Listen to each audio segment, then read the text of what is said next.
Hi investors, नमस्कार। ये एक रिव्यू रहेगी latest update of MobiKwik extra का। क्या हमें यहाँ पर इन्वेस्टमेंट करना चाहिए या नहीं, कैसे ये इन फ्यूचर काम करने वाला है, और सबसे इम्पॉर्टेंट जो प्रीवियस वीडियो से कुछ इंपॉर्टेंट क्वेश्चंस रहे हैं उसे भी हम इस वीडियो में डिस्कस करेंगे। वीडियो को अंत तक जरूर देखिएगा, क्योंकि इस बार हाईलाइट क्या क्या है कि क्या कॉस्ट पड़ता है आपके इन्वेस्टमेंट पर आपको रिटर्न्स देने का। तो सबसे पहले हम समझ लेते हैं कि कैसे ये काम करने वाले हैं और क्या हमें यहाँ पर न्यू इन्वेस्टमेंट करना चाहिए या नहीं। सो ओवरऑल अगर देखें तो न्यू इन्वेस्टमेंट जो फीचर आया हुआ है आरबीआई के स्ट्रिक्ट रूल्स एंड रेगुलेशंस की वजह से, ये कंप्लीटली लैंडबॉक्स के साथ उसके रूल्स को कंपाइल करते हुए ही आपको ये ऑप्शन दे रही है इन्वेस्टमेंट का। अब यहाँ पर आप मिनिमम 10,000 रुपीज़ से ही इन्वेस्टमेंट कर पाते हो। दैट मीन्स आपके इन्वेस्टमेंट का अमाउंट मोर देन 10,000 रुपीज़ होना चाहिए। रिटर्न्स क्या मिल रहा है, तो रिटर्न्स आपको यहाँ पर 10% से लेकर के 14% तक का हाईलाइट करते हैं। लेकिन जैसे ही आप डिटेल थोड़ा देखते हो, 25,000 रुपीज़ पर 10% ओवरऑल बनता है। मिनिमम अगर देखें 2500, राइट।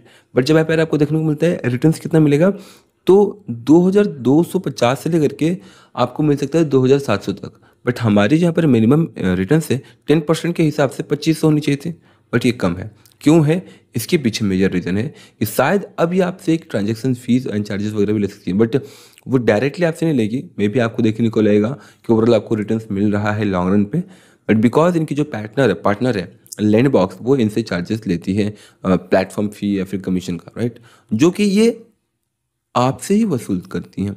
कैसे होता है, अगर आप इन्वेस्ट कर रहे हो वो अमाउंट 18% से लेकर के 24% के इंटरेस्ट पर जो है बोरोवर्स को दिए जाते हैं। अल्टीमेटली जो चार्जेस और डिफ़ॉल्ट रेट परसेंटेज वगैरह काट कूट कर आपको ओवरऑल एट द एंड में 10 to 12% या फिर 14% तक का रिटर्न्स अब तक ये प्रोवाइड कर रही थी, और आने वाले समय में भी अभी यही होने वाला है। सेकेंडली, आपको जो मंथली इंटरेस्ट मिलने वाला था प्रीवियस कॉन्सेप्ट से, वो तो उड़ चुका है। अब यहाँ पर क्या होगा कि ऑटोमेटिकली विड्रॉवल होगा और एवरी मंथ ऑफ 12th। इसके अलावा इस 12th में आपका जो इन्वेस्टमेंट अमाउंट है उसका एक पार्ट आपको मिलता रहेगा every month with the interest. That means कि जो बोरोवर है जो भी installment with the interest repay करता है वो डायरेक्टली आपके अकाउंट में आता रहेगा। Clear, interest with the principal amount, और ये टेन्योर 12 मंथ का ही रहेगा। क्या कोई अर्ली विड्रॉवल है? There is no early withdrawal option. हाँ, लेकिन as I had sawn some comment, जो कि प्रीवियसली जो इन्वेस्टर्स थे, एग्जिस्टिंग इन्वेस्टर्स, उनको मौका मिला लमसम अपना पैसा निकालने का विद द प्रीवियस इन्वेस्टमेंट। तो शायद आपको भी ऐसा मौका मिलता है तो आप भी जो है अपना लमसम पैसा निकाल सकते हैं। Third, there is no alternate option और फ्लेक्सिबल ऑप्शन कि आप किसी और 10 ईयर को चूज कर रहे हैं, 3 मंथ, 6 मंथ या फिर 12 मंथ के अलावा कुछ और। There is just one, that is 12 month. Secondly, क्या ये इसमें रिस्क है?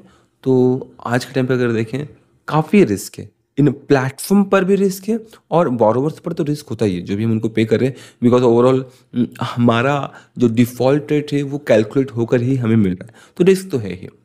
मैं बोलूँगा आपसे थोड़ा सा और वेट करें, हम देख लेते हैं सारे प्लेटफॉर्म पर करेंटली चल क्या रहा है, जो भी P2P लैंडिंग कंपनी या फिर NBFCs हैं वो क्या प्लान कर रही हैं और फाइनल सोल्यूशन क्या निकल रहा है, उसी बेसिस पर हम आगे बढ़ेंगे और will definitely cover that to.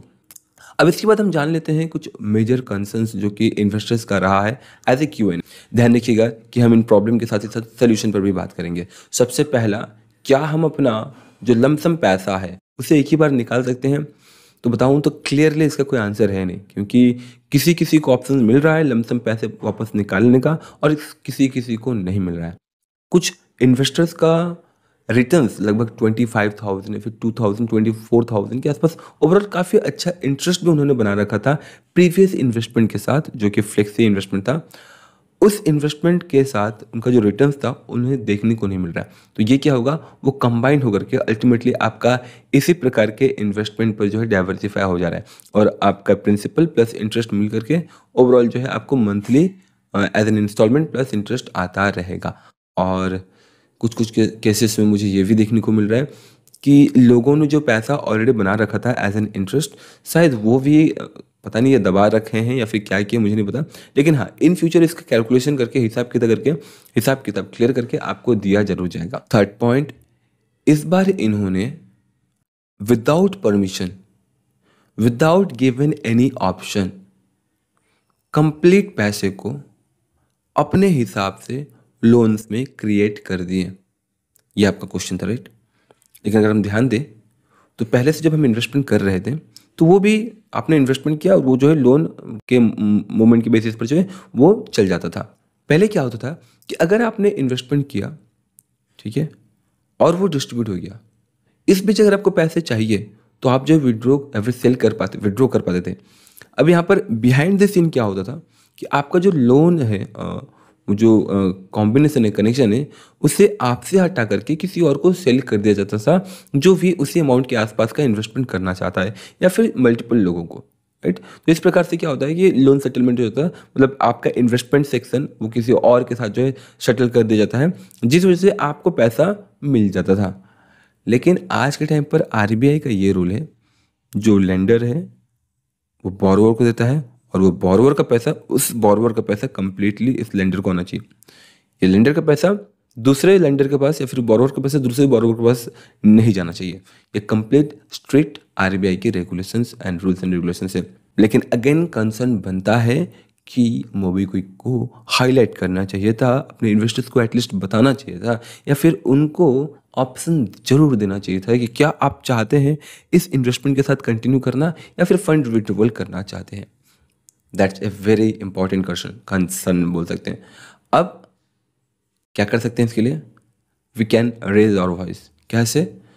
तो ट्विटर पे विजिट करें, मोबीक्विक एक्स्ट्रा सर्च करें, और मोबीक्विक एक्स्ट्रा का कुछ स्वाइट है जो कि उनका सपोर्ट सेक्शन है, वहाँ पर आप हाईलाइट करें, बार बार कंप्लेन करें, why you didn't ask to me before changing my investment criteria फिर पैटर्न। शायद वो आपको डायरेक्टली डीएम करें, बट अगेन आपको कमेंट सेक्शन में ही बात करना है, क्योंकि डीएम में तो सबको मालूम नहीं पड़ेगा, राइट। ये चीज़ आपको बार बार हाईलाइट करना है। और बहुत सारे लोग इनको बॉयकॉट करने का भी प्लान कर रहे हैं।